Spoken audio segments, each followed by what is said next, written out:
Okay, here's how my camera mount works. See the inverted scope ring?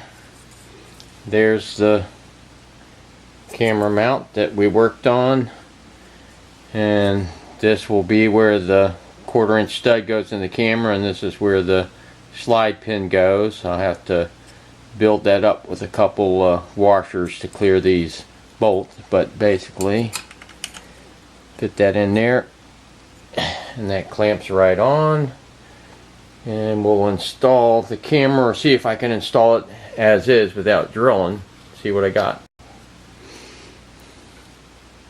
Okay, here I'm taking a nut, some spacers on it, screw into here.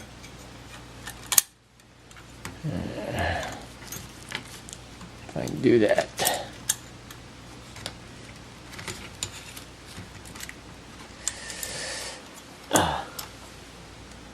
Well, something I did wrong here.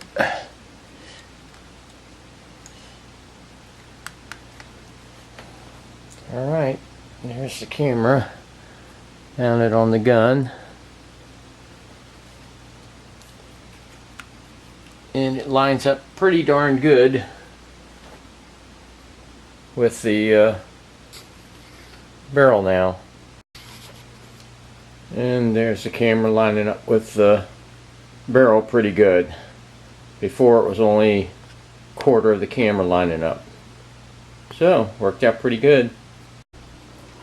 And there's the view from the other side. The camera's about 8 ounces, I think, and the little plate's probably going to be a couple ounces. So, and there's my junky table to go along with my junky reloading room. One of these days I'll clean her up. Okay, here's the final setup underneath on how everything works. Here's my weaver rail. Here's the 2 screws up top that attach it to the plate. And there's the 1/4 that attaches to the camera, and the stud that keeps it from spinning around. And now it lines up with the bore pretty good. So we'll see how it films out in the field.